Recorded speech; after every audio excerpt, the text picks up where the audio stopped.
Nawet jeśli stronicie od konfliktów, a handel w basenie Morza Śródziemnego to waszym zdaniem idealny temat na grę planszową, sądzę, że obok Kemeta nie będziecie w stanie przejść obojętnie.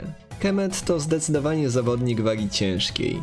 W wielkim, niemal 2-kilogramowym pudle znajdziecie m.in. dużą planszę przedstawiającą rzekę Nil, świątynię i miasta, 48 płytek mocy i 5 plansz graczy wykonanych z grubej tektury, 5 zestawów dobrze wyważonych trójkolorowych kości piramid, karty walki i boskiej interwencji oraz to, co tygryski lubią najbardziej, czyli szczegółowo wykonane plastikowe figurki reprezentujące 7 mitologicznych stworów i aż 60 jednostek żołnierzy, po 12 w każdym kolorze. To właśnie wokół nich toczy się cała rozgrywka. Armię wysyłać będziemy bowiem do walki o kontrolowanie obszarów planszy i generujących punkty zwycięstwa świątyń. Do zwycięstwa przybliżają nas również wygrane bitwy.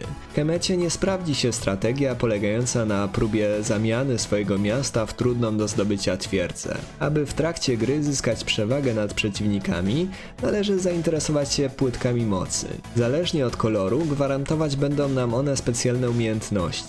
Czerwone pomogą w ofensywie, niebieskie w obronie, a białe służą do rozwoju naszego miasta. Odpowiedzialnie dysponować musimy także ograniczoną pulą punktów akcji, które pozwalają nam m.in. na rekrutację i ruch armii, czy zakup nowych umiejętności. Dużym plusem gry jest świetnie zaprojektowana dwustronna plansza dla 2 do 3 i 4 do 5 graczy, która oferuje niezłą skalowalność. Do stołu siądę jednak najchętniej w pełnym składzie, a do gry dwuosobowej raczej nie dałbym się namówić. Co więcej, miasto każdego z graczy jest oddalone od innych o dokładnie 3 pola. Zmusza to do stałej czujności, nigdy nie wiadomo z której strony nadejdzie kolejny cios. Jest to jednocześnie wada Kemeta.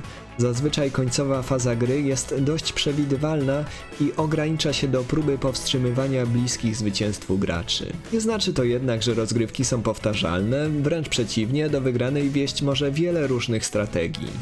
Możemy się skupić na rozwoju umiejętności gwarantujących naszym armiom większą mobilność, postawić na siłę ataku lub liczebność swoich oddziałów, albo zapewnić sobie wsparcie potężnych mitologicznych bestii. Dużą zaletą gry jest też system bitew opierający się na zagrywanych w ukryciu kartach walki, których wartość dodawana jest do siły oddziału.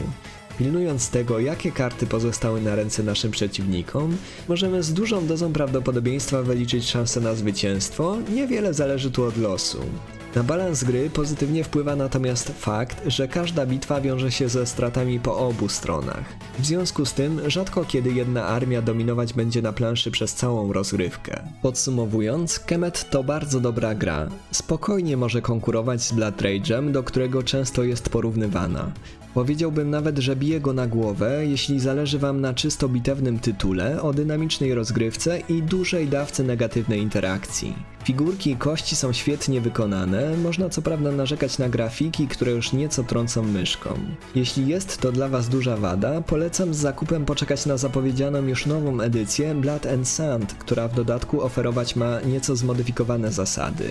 Jeżeli jednak zdecydujecie się na wersję, którą wciąż znajdziecie jeszcze w sklepach, nie obawiajcie się, że dostaniecie wybrakowany produkt.